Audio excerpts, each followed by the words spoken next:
പ്രിയപ്പെട്ട കുട്ടികളപ്പോൾ നമ്മൾ കഴിഞ്ഞ ക്ലാസ്സിൽ നമ്മൾ അവസാനത്തെ മൊഡ്യൂളിൽ നമുക്ക് പഠിക്കാനുള്ള കഥയായിരുന്നു തന്തത്താൾ പ്രമോദരാമൻ്റെ.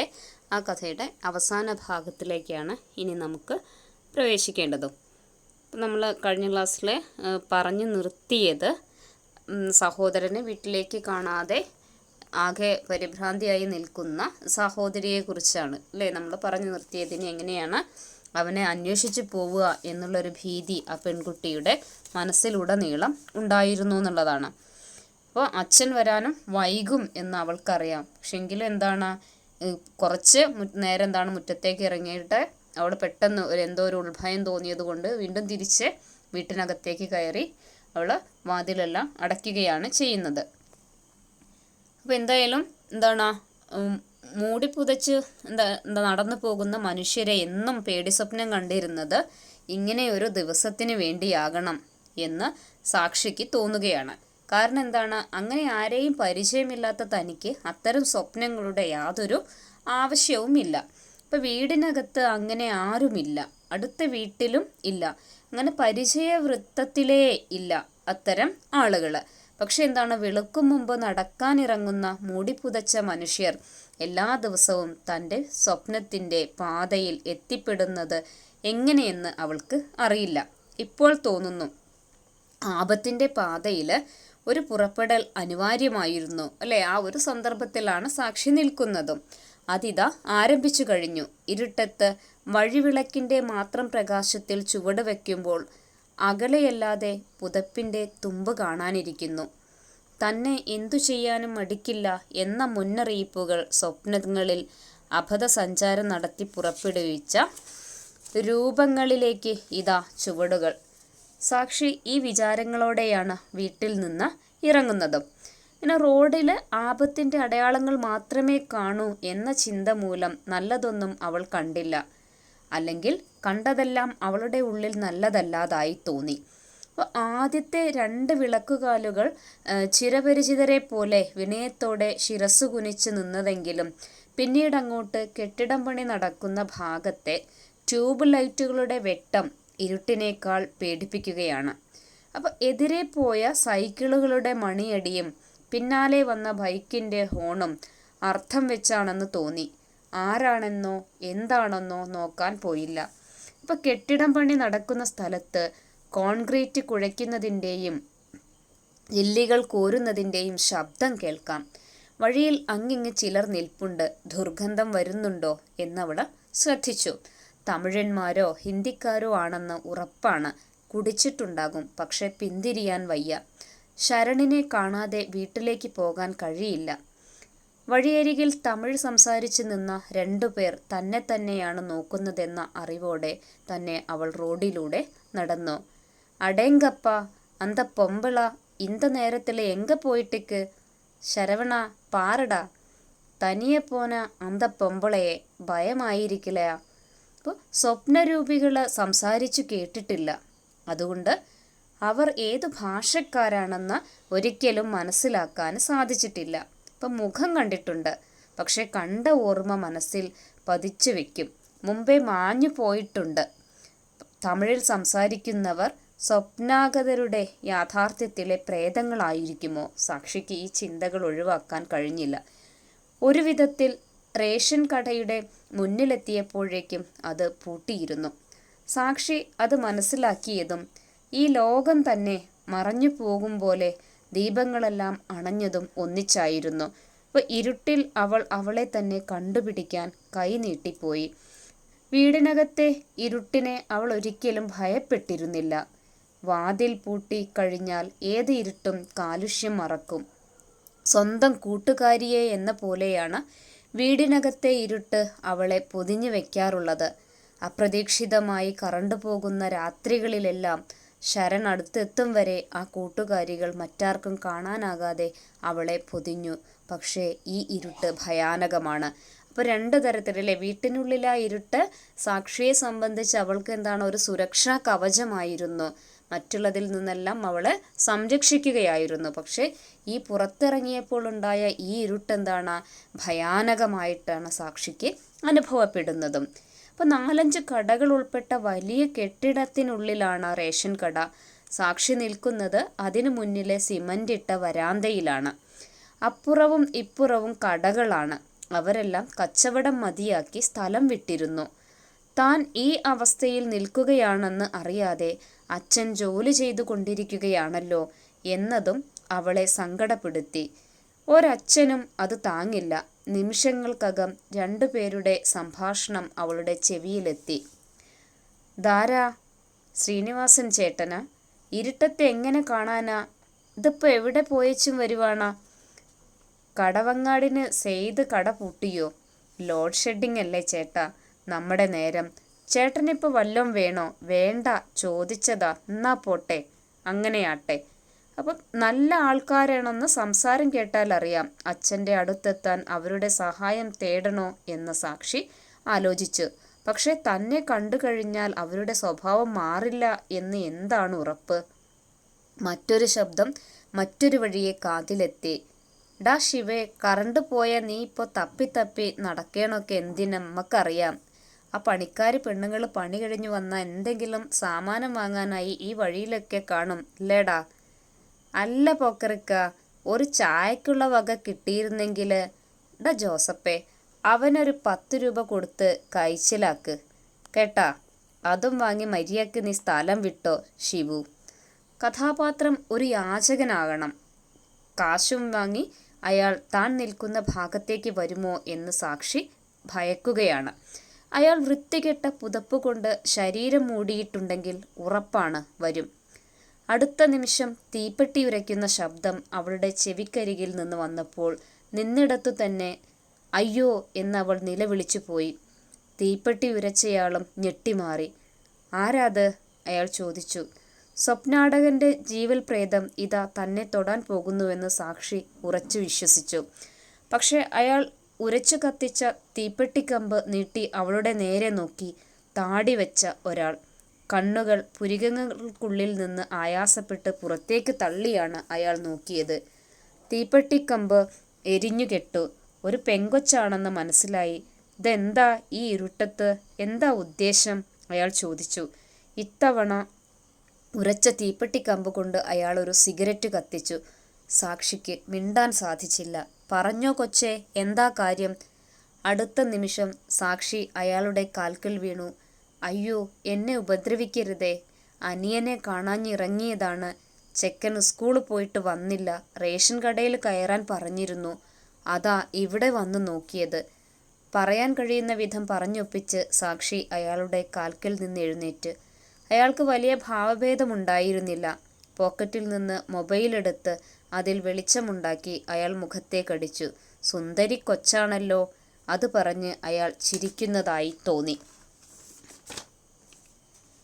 "ഓടിയാലോ?" അങ്ങനെ ചിന്തിച്ചതും സാക്ഷി ഓടാൻ തുടങ്ങിയതും അയാൾ കയ്യിൽ പിടിച്ചതും ഒരേ നിമിഷമാണ്. അവൾ സ്തംഭിച്ചു പോയി. "എന്നിട്ട് അനിയനെ കണ്ടുപിടിക്കണ്ടേ?" അയാൾ ഒട്ടും സാരവ്യത്യാസമില്ലാതെ ചോദിച്ചു. "വേണം." സാക്ഷി തന്നോട് തന്നെന്ന പോലെ ഉരുവിട്ടു. "എവിടെയാ ഇനി അന്വേഷിക്കേണ്ടത്?" ഏതെങ്കിലും ബന്ധുവീട്ടിൽ അയാൾ തിരക്കി. "എനിക്കെൻ്റെ അച്ഛൻ്റെ അടുത്ത് എത്തിയാൽ മതിയായിരുന്നു." അവൾ പതുക്കെ പറഞ്ഞു. "അച്ഛൻ എവിടെയാ?" കയ്യിൽ നിന്ന് പിടിവിടാതെ അയാൾ ചോദിച്ചു. "കടവങ്ങാട് സരിക ബാറിൽ." "അത് കൊള്ളാം, പറ്റിയ സ്ഥലം." അയാളുടെ ചിരി ഇപ്പോൾ അല്പം കൂടി ദൃഢമാണ്. "വാ." അയാൾ അനുവാദം ചോദിക്കാതെ സാക്ഷിയെയും പിടിച്ച് മുന്നോട്ടു നടന്നു.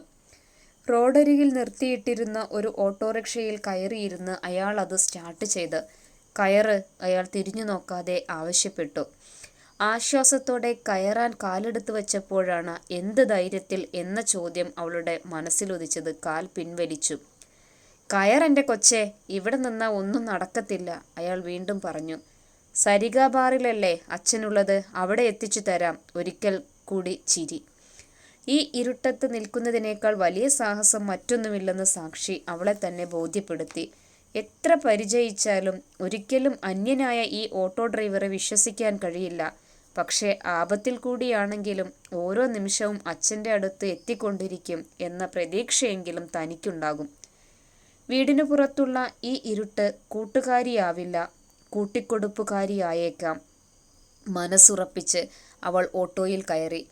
വണ്ടി പുറപ്പെട്ടതും എല്ലായിടത്തും ലൈറ്റ് തെളിഞ്ഞു. ലോഡ് ഷെഡിങ് കഴിഞ്ഞു. 9 മണി. ഓട്ടോ കടവങ്ങാട്ടേക്ക് കുതിച്ചു. അച്ഛൻ എല്ലാ ദിവസവും ബാറിപ്പോകോ?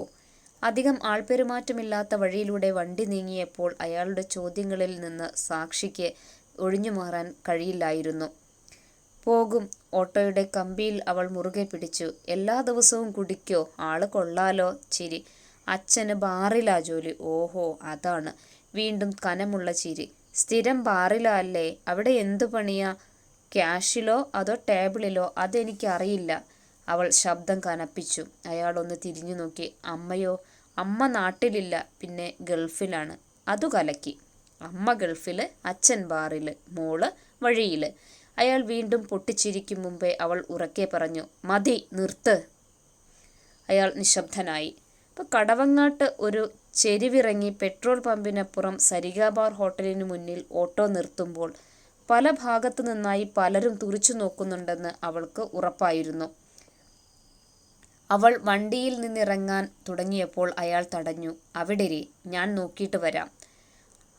അയാൾ വണ്ടി നിർത്തി ഇറങ്ങി ഗേറ്റ് കടന്ന് അകത്തേക്ക് കയറിപ്പോയി. ഒരിക്കൽ പോലും വരാത്ത സ്ഥലം, ചുറ്റും അപരിചിതർ. എന്നിട്ടും സാക്ഷിക്ക് ധൈര്യമുണ്ടായിരുന്നു. അച്ഛനിപ്പോൾ ഇറങ്ങി വരുമെന്ന ഉറപ്പ്. നിങ്ങൾക്ക് മേലാച്ചിറയിൽ ബന്ധുക്കളുണ്ടോ? ഇതും ചോദിച്ചാണ് 5 മിനിറ്റ് കഴിഞ്ഞ് ഓട്ടോ ഡ്രൈവർ ഇറങ്ങി വന്നത്. അവൾ അമ്പരന്നിരിക്കുമ്പോൾ അയാൾ വണ്ടിയിൽ കയറി അത് സ്റ്റാർട്ട് ചെയ്ത്. ഇയാളുടെ അച്ഛൻ അനിയനെ അങ്ങോട്ട് വിട്ടതാണ്, ഇയാളോട് പറയാൻ വിട്ടുപോയെന്ന്. നല്ല തന്ത. അയാൾ ഓട്ടോ തിരിച്ചു. അച്ഛൻ ഉടനെ വന്നോളാന്ന് പറഞ്ഞു. കൊച്ചിനെ വീട്ടിൽ കൊണ്ടുവിടാനുള്ള കാശും തന്നിട്ടുണ്ട്. സാക്ഷിക്ക് അത് പൂർണ്ണമായും അവിശ്വസനീയമായിരുന്നു. വണ്ടിയിൽ നിന്ന് ചാടിയിറങ്ങാനുള്ള സാഹസം കാണിക്കാൻ കഴിയാത്തതുകൊണ്ട് മാത്രം അവൾ അതിലിരുന്നു. അച്ഛൻ തന്നോട് പറയാതെ ശരണിനെ അങ്ങോട്ട് വിടില്ല. ഇതൊരു കുരുക്കാണ്, തന്നെ തട്ടിക്കൊണ്ടു പോകാനുള്ള കുരുക്ക്. അതിന് ഞങ്ങൾക്ക് മേലാച്ചിറ ബന്ധുക്കളില്ലല്ലോ. അവൾ അയാളുടെ കള്ളത്തരത്തെ പൊളിക്കാൻ ശരിക്കും ഒരു പൊളി പറഞ്ഞു. എന്നാ ഇന്ന് തൻ്റെ തന്ത ഉണ്ടാക്കി കാണും. അവിടെ അടങ്ങിയിരിക്കെ കൊച്ചേ. അയാൾ ശരിക്കും അവളെ ശകാരിച്ചു. ആ ശകാരത്തിൽ ഓട്ടോയിൽ അമർന്നിരുന്നു പോയ സാക്ഷി വീട്ടിനു മുന്നിലെത്തിയപ്പോൾ ഇറങ്ങി. പിടിവിട്ട പൂച്ചയെപ്പോലെ വീട്ടിനകത്തേക്ക് ഓടി. താൻ ചതിക്കപ്പെട്ടില്ല എന്ന യാഥാർത്ഥ്യത്തേക്കാൾ അവൾ വിശ്വസിക്കാൻ ഇഷ്ടപ്പെട്ടത് താൻ ആ വീട്ടിൽ നിന്ന് പുറത്തു പോയിട്ടില്ല എന്ന തോന്നലാണ്. മൂടിപ്പുതച്ചവരുടെ വെളിപ്പുറങ്ങൾക്ക് ദുസ്വപ്നങ്ങളിൽ കണ്ടതിനേക്കാൾ ഉദാരമായ മുഖം നൽകാൻ അവൾക്ക് കഴിയുമായിരുന്നില്ല. അപ്പം നീ ഒറ്റയ്ക്കല്ലേ? കുറച്ചു നേരത്തെ ഇറങ്ങി. ഓറഞ്ചും പൂവമ്പഴവും നിറച്ച സഞ്ചിയുമായി 10 മണിക്ക് അച്ഛൻ കയറി വന്നു. കൂടുതലൊന്നും പറയാതെ നേരെ മുറിയിൽ കയറി. 5 മിനിറ്റ് കഴിഞ്ഞപ്പോൾ അച്ഛൻ അവളെ വിളിച്ചു. സാച്ചു എന്നാണ് അമ്മ അവളെ വിളിച്ചിരുന്നത്. കണ്ണെത്താ ദൂരത്തിരുന്ന അമ്മയുടെ ആ വിളി അവൾ ഇപ്പോഴും കേൾക്കാറുണ്ട്. അങ്ങനെ വിളിക്കാൻ മറ്റാരും ഇല്ലായിരുന്നു. അച്ഛൻ അമ്മയെയോ ശരണിനെയോ വിളിക്കും. തനിക്കുള്ള സന്ദേശങ്ങൾ വന്നത് അവർ ദൂതരായി കൊണ്ടാണ്. അവൾ എന്ന സർവനാമം അച്ഛന് തന്നെ വിളിക്കാവുന്നതിൻ്റെ പരമാവധിയായിരുന്നു. ഇപ്പോൾ അവളെ അയാൾ വിളിച്ചത് സച്ചു എന്നായിരുന്നു. അത് സാക്ഷിയെ വല്ലാതെ അത്ഭുതപ്പെടുത്തി. അച്ഛൻ അമ്മയുടെയും ശരണിൻ്റെയും മുന്നിൽ ആവശ്യമില്ലാതെ തന്നോട് ഗൗരവം കാണിക്കുകയായിരുന്നു. സാക്ഷി ചെന്നപ്പോൾ അയാൾ കുളിച്ച് വസ്ത്രം മാറി കട്ടിലിൽ ഇരുന്ന് ചെറുപൊതി അഴിക്കുകയായിരുന്നു.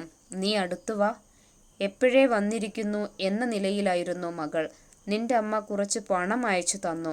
അതിനെക്കൊണ്ട് പണയത്തിലിരുന്ന ഈ മാല എടുത്തു. ഇതിനിപ്പോൾ നിന്റെ അമ്മയ്ക്ക് എന്തിനാ? നിനക്ക് 16 വയസ്സായില്ലേ? 5 പവനുണ്ട്. നിന്റെ കഴുത്തി കിടക്കട്ടെ. അച്ഛൻ അവളെ പിടിച്ച് കട്ടിലിരുത്തി. മടിയിലിരുത്തു അച്ഛാ. കുട്ടിക്കാലത്ത് നിന്ന് ചിമ്മീസിട്ട ഒരു പെൺകുട്ടി അങ്ങനെ പറഞ്ഞത് അവൾ ഉള്ളിൽ കേട്ടു. ഇത് കണ്ട ചെക്കന് കുശുമ്പാകും. അതുകൊണ്ട് ഞാനൊരു കാരണം പറഞ്ഞ് അവനെ പറഞ്ഞു വിട്ടതാ. അച്ഛൻ അവളുടെ മെടഞ്ഞ മുടി നീക്കി സ്വർണമാല അവളുടെ കഴുത്തിലണിയിച്ചു. പിന്നെ കഴുത്തിൽ സാവധാനം തഴുകി. പൊന്നെന്തിനാ എൻ്റെ പൊന്നച്ച എന്ന് പറയാൻ തുടങ്ങുകയായിരുന്നു അവൾ. അച്ഛൻ മന്ദഹസിച്ചുകൊണ്ട് നോക്കി. സ്വർണമിട്ടപ്പോൾ എൻ്റെ കല്യാണം കഴിഞ്ഞ പോലുണ്ട്. അച്ഛൻ്റെ കൈ കഴുത്തിന് പിന്നിലേക്ക് സഞ്ചരിച്ച് സാക്ഷിയുടെ മുടിയിൽ അലസാഗമനം നടത്തി. പ്രസവ വാർഡിൽ ശിശുക്കളെ പൊതിയുന്ന ഒരു തുണിപ്പുതപ്പിൻ്റെ സ്പർശം അവൾ അതിൽ അനുഭവിച്ചു. തൊട്ടടുത്ത നിമിഷത്തിൻ്റെ പകുതി മാത്രമെടുത്ത് ഒരർത്ഥഭ്രംശത്തിൽ അയാളുടെ കൈ കീഴെ അരുതാത്തിടത്തേക്ക് തെന്നി വീണ തന്തയില്ലാഴിക കാട്ടി തുടങ്ങി. അവ വിരലുകളല്ല, 5 തന്തുക്കളുള്ള ഒരു ഭീമൻ ചിലന്തിയാണെന്ന സാക്ഷിക്ക് അനുഭവപ്പെടാൻ തുടങ്ങി. അവളുടെ തേൻ നിറഞ്ഞ നെഞ്ചിൽ നിന്ന് അത് ദ്രവങ്ങൾ വലിച്ചു കുടിക്കാൻ തുടങ്ങിയിരുന്നു.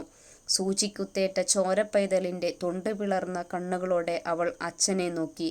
മറുപടിയായി അയാളുടെ ഗളനാളത്തിൽ നിന്ന് ഒരു നാവുമത്സ്യം വെളിയിൽ വന്ന് അവളുടെ ചെവിക്കുഴിയിൽ ഇഴഞ്ഞു. പേടിക്കേണ്ട, മുൻവശത്തെ വാതിൽ താഴിട്ടിട്ടുണ്ട്.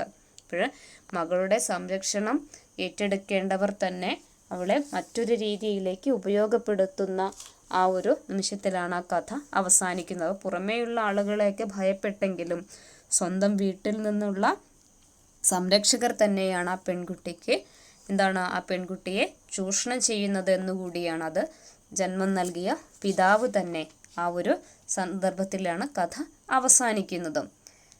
അപ്പോൾ ഇത്രയാണ് ഈ ഒരു കഥയിൽ പറയുന്നത്. ഇപ്പോൾ നമുക്ക് അറിയാം അല്ലേ, സമകാലീന വാർത്തകളിൽ മനുഷ്യ മനസ്സിലെ മരവിച്ചു പോകാത്ത ഇടങ്ങളിൽ അവിശ്വസനീയമായും അതേസമയം ഏറ്റവും ക്രൂരമായും നമ്മയൊക്കെ ഞെട്ടിച്ചുകൊണ്ടിരിക്കുന്ന മക്കളായ ഇരകളുടെ രോദനമാണ് സാക്ഷിയിൽ നിന്ന് ഉയരുന്നത്. അതുകൊണ്ടാണ് കനത്ത ഇരുട്ടിൽ പെൺകുട്ടിയെ സുരക്ഷിതമായി അവളുടെ വീട്ടിലെത്തിച്ച നല്ലവനായ അപരിചിതനും ഈ അച്ഛനും നാം ജീവിക്കുന്ന ഈ സമൂഹത്തിലെ വെളിച്ചവും ഇരുട്ടുമാണ്. ആ 2 വ്യക്തികളും, ഒന്ന് അപരിചിതനാണ്, മറ്റൊന്ന് അച്ഛനാണ്. എപ്പോഴും സാക്ഷിക്ക് എങ്ങനെയായിരുന്നു? വീട്ടിനുള്ളിലെ ആ ഒരു ഇരുട്ട് സുരക്ഷിതമായിട്ടാണ് കണ്ടിരുന്നതെങ്കിൽ ഇവിടെ അച്ഛൻ എന്ന ഇരുട്ട് അവൾക്ക് ഭയമുണ്ടാക്കുകയാണ് അല്ലേ? അതേപോലെ ആ അപരിചിതൻ അവൾക്ക് വെളിച്ചവുമായിട്ട് വരികയാണ്. ആ ഒരു കാര്യത്തെ കൂടിയാണ് പ്രമോദരാമന് ഈ ഒരു കഥയിൽ പറയുന്നത്. അപ്പോൾ ഇതിനകത്തേക്ക് ഇതിനൊരു അച്ഛൻ്റെ ഫലമുണ്ട്. ഇതിൻ്റെ പേരാണ് തന്തത്താഴ്. സന്ദർഭം എഴുതി വ്യാഖ്യാനിക്കുക അല്ലേ എന്ന് വരാവുന്ന ചോദ്യങ്ങളാണ്. എന്തുകൊണ്ടാണ് തന്തത്താഴ് എന്ന് പറയുന്നത്? മക്കളുടെ പൂർണ്ണ സുരക്ഷിതത്വം ആണ് അച്ഛൻ്റെ കൈകളിൽ. അപ്പോൾ അതുകൊണ്ടാണ് ഇതാണ് തന്തത്താഴ് എന്ന് പറയുന്നത്. പിന്നെ അതുപോലെ തന്നെ പെൺകുട്ടികൾ വീട്ടിന് പുറത്തുള്ളതിനേക്കാൾ വീട്ടിനുള്ളിലാണ് ഇരകളാക്കപ്പെടുന്നത് എന്ന സത്യം അനാവരണം ചെയ്യുന്ന കഥയാണ് തന്തത്താഴ്. വിശദമാക്കുക. അതൊരു എസ്സേ ടൈപ്പ് ചോദ്യമാണ്. അല്ലെങ്കിൽ തന്തത്താഴിലെ പിതാവിൻ്റെ ഉള്ളിൽ ആദ്യം മുതലേ ഒരു വേട്ടക്കാരൻ്റെ തന്ത്രങ്ങൾ ഒളിഞ്ഞിരുന്നു, വിശകലനം ചെയ്യുക എന്നാണ്. അപ്പോൾ ഇതിലെന്തായാലും സമകാലിക അവസ്ഥയിൽ കുട്ടികൾക്ക് ചുറ്റും, അതാണായാലും അത് പെൺകുട്ടിയായാലും വലയം ചെയ്തിരിക്കുന്ന ചില ചൂഷിത മുഖങ്ങളുണ്ട്. അപ്പം മാധ്യമപ്രവർത്തകനായതുകൊണ്ട് ഈ ചതിക്കുഴികളുടെ ബാഹുല്യത്തെക്കുറിച്ചും അതേപോലെ കഴുകൻ കണ്ണുകളെക്കുറിച്ചൊക്കെ മറ്റാരേക്കാൾ ആർക്ക് നന്നായി അറിയാം? പ്രമോദരാമന് കണ്ടെത്താനും ആവിഷ്കരിക്കാനും കഴിയും. അപ്പോൾ കഥയുടെ തുടക്കം മുതലേ ഒരു സൂക്ഷ്മമായി വളരെ സൂക്ഷ്മമായിട്ട് ഇതിലെ ഓരോ ചലനങ്ങളും കണ്ടെത്താനും കഥയാന്ത്യത്തിൽ എത്തുമ്പോൾ അനുവാചക മനസ്സിനെ മുൾമുനയിൽ നിർത്താനും ഈ കഥാകാരന് കഴിയുന്നു എന്നുള്ളതാണ്. അമ്മ സാക്ഷിയെ ചെറിയ കുട്ടിയായിരിക്കുമ്പോൾ സാച്ചു എന്നാണ് വിളിക്കാറ്. അങ്ങനെ അച്ഛനും ഏറെ സ്നേഹത്തോടെ ആ ഒരു വിളി അല്ലേ, സാച്ചു എന്ന് വിളിക്കുമ്പോൾ അവൾ ഏറെ കൊതിക്കുന്നുണ്ട്. അപ്പോൾ ശരൺ അച്ഛൻ്റെ മടിയിൽ കയറിയിരിക്കുന്നത് കാണുമ്പോഴും ഈ പെൺകുട്ടിയും അതിലേറെ മോഹിക്കാറുണ്ടായിരുന്നു. പക്ഷെ എപ്പോഴും അമ്മ അവൾക്കൊരു സുരക്ഷിത വലയം ആ വീട്ടിനുള്ളിൽ ഒരുക്കിയിരുന്നു എന്നുള്ളതാണ്. അപ്പോൾ എല്ലാ അമ്മമാരെയും പോലെ തന്നെ സാക്ഷിയുടെ അമ്മയും അവളെ തനിച്ചാക്കി വിദേശത്തേക്ക് പോകുന്ന ദുഃഖിതയായിരുന്നു അല്ലേ. പിന്നീട് അച്ഛൻ്റെ ഒരു നിർബന്ധപ്രകാരമാണ് പോകുന്ന സമയത്ത് മകൾക്ക് വേണ്ട എല്ലാ ഉപദേശങ്ങളും ആ അമ്മ നൽകുന്നുമുണ്ട്. അപ്പോൾ അമ്മയെ ഒഴിവാക്കി ഒരു തടസ്സത്തെ അച്ഛൻ ഇല്ലാതാക്കുകയായിരുന്നു അല്ലേ. ആ തടസ്സം ആരായിരുന്നു? അനിയനാണ്. അനിയനെയും മറ്റൊരു വീട്ടിലേക്ക് അയക്കുകയാണ്. അപ്പോൾ ആ പെൺകുട്ടി ഇങ്ങനെ അന്വേഷിച്ച് വീട്ടിൽ നിന്ന് ഇറങ്ങുകയാണ്. അപ്പോൾ ഇരുട്ട് വീണാൽ പുറം ലോകത്തെ ഭയപ്പെടുന്ന ആ പെൺകുട്ടി, പക്ഷേ അച്ഛന് വരുന്നു. അങ്ങനെ അസാധാരണമായിട്ട് കുറച്ച് പഴവർഗ്ഗങ്ങളും ഒക്കെ ആയിട്ടാണ് അച്ഛൻ വീട്ടിലേക്ക് അല്ലേ, നാരങ്ങയൊക്കെ ആയിട്ടാണ് വരുന്നത്. അപ്പോൾ അനിയനെ മോർച്ചറിയിലേക്ക് പറഞ്ഞ് അയച്ചതറിയാതെ അവനെ തേടി ഇറങ്ങിയ സാക്ഷി 9 മണിക്കാണ് റേഷൻ കടയുടെ മുമ്പിലെത്തുകയും പെട്ടെന്ന് ലോഡ് ഷെഡിങ് കാരണം കറണ്ട് പോവുകയൊക്കെ ചെയ്യുന്നുണ്ട്. അങ്ങനെ ഭയപ്പെടുന്നുണ്ടെങ്കിലും ഒരു അപരിചിതനാണ് ആ പെൺകുട്ടിയെ വീട്ടിലേക്ക് തിരിച്ച് അല്ലേ വളരെ സുരക്ഷിതത്തോടു കൂടിയിട്ട് ആ വീട്ടിനുള്ളിലേക്ക് കൊണ്ടുവന്നാക്കുന്നതും. അപ്പോൾ ഇവിടെ അച്ഛൻ പണയം വെച്ച് മാലയൊക്കെ എടുത്ത് മകളുടെ കഴുത്തിലൊക്കെ അണിയിക്കുന്നുണ്ട്. പക്ഷെ എങ്കിലും എന്താണ്, അച്ഛൻ്റെ ആ ഒരു ലാളന മകൾക്ക് പിന്നീട് എന്താണ്, ഒരു ചിലന്തിയെ പോലെയാണ് അല്ലെ, ഒരു ഭീമൻ ചിലന്തിയെ പോലെ, 5 തന്തുക്കളുള്ള കാലുകളുള്ള ഭീമൻ ചിലന്തിയെ പോലെയായിരുന്നു അവൾക്ക് അനുഭവപ്പെട്ടത്. അപ്പോൾ ഈ ചെറുപ്പത്തിൽ അയാൾ സാക്ഷിക്ക് വാത്സല്യം കൊടുത്തില്ല. അയാളുടെ മനസ്സിൽ അന്യായ ഒരുവളായാണ് വളർന്നു വന്നതും.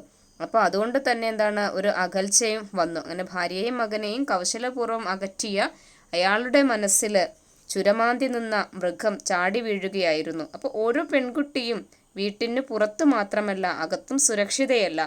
കാരണം പുറത്തും അകത്തും കാമാർത്തി പൂണ്ട പുരുഷന്മാരുണ്ട്. പുറത്തെ ഇരുട്ടിലും വാത്സല്യത്തോടെ കൈപിടിച്ച് രക്ഷപ്പെടുത്തി വീട്ടിലെത്തിച്ച ആ ഓട്ടോക്കാരനും പുരുഷനാണ്. പക്ഷേ അയാളുടെ മനസ്സിൽ നന്മയുടെ ഒരു മരം വളർന്നു നിന്നിരുന്നു. വീട്ടിലാകട്ടെ അച്ഛൻ എന്ന മൃഗത്തിൻ്റെ ദംഷ്ട്രകളും നഖങ്ങളും വളർന്നുകൊണ്ടേയിരുന്നു.